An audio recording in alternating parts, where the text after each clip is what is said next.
1968. This is a scene from Paris, right? I was only 7 years old in 1968, so I wouldn't know in person. But this was the last time that we had a huge cultural reset, where all of a sudden different paradigms just popped out, right?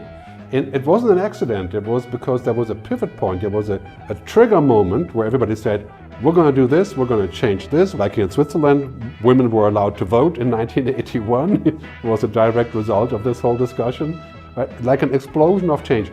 And we're there now. In 2023, we're going to see an explosion of change, some of that may be equally violent, parenthesis, right?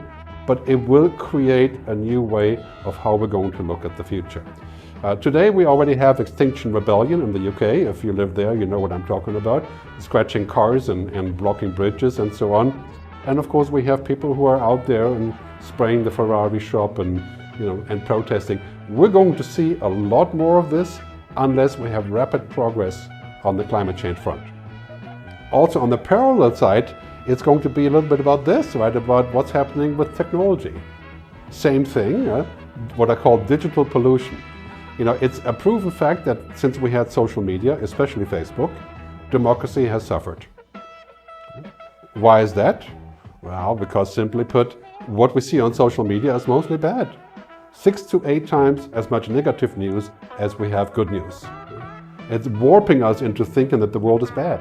It's just astonishing that we just noticed just now, right? And here's the interesting part. This is ending. Facebook is now considered toxic, right?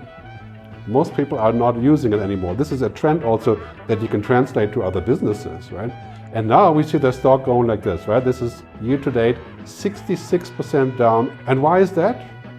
Because it's the end of this period of saying it's all good as long as I can connect for free, right? So this may in fact be the end of social media as we know it, as a consequence of this trust issue, right?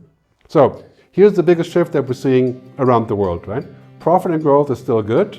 We have to have profit and growth. I'm all for that. But what we've had in the past is this division, right? This kind of thinking that if you have purpose and if you want to do the right thing in terms of global people, planet, profit, right? There's a dividing line.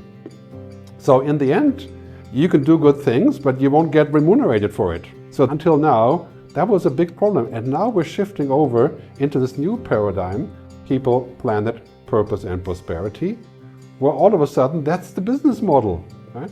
So this division is going away that, we can do the right thing, but we won't get paid, right? So now this is starting to soften up, as we can see with companies like IKEA and of course Patagonia, Unilever and many other ones. And even here in Switzerland we have some very good examples like Swiss Re and others who are now starting to go down this road. And that's going to have great impact on the stock market. We're going away from the Milton Friedman, which you may know from the 70s, right? His paradigm, he was the biggest economist of all times, really, until just recently. Piketty came in as a French guy. You may know his books. Anyway, Milton said, the only purpose of a company is to make more money.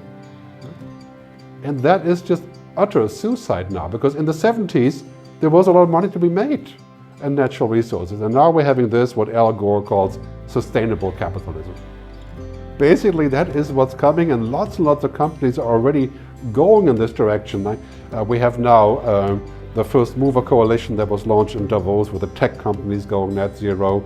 But it's not just about climate change, it's about the general outlook on life, right? How do we organize things to be human, fit for the future? So, give you some examples what's not fit for the future, right? Cruise ships. That will be a very hard mission to rebuild the cruise ship business to be sustainable for the future, right? And we're going to look at a future where those missions are difficult, like flying, right? But of course that's a very big challenge, and then we have small challenges like my neighbor, he loves to use the leaf blower.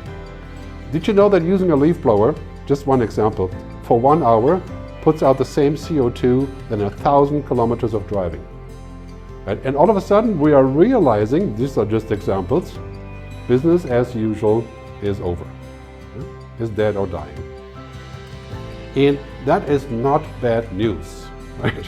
That's basically saying there is better ways to do business. Less pollution, less side effects, less inequalities. Right? we can get to a better world by making those resets. And that's really what's happening today.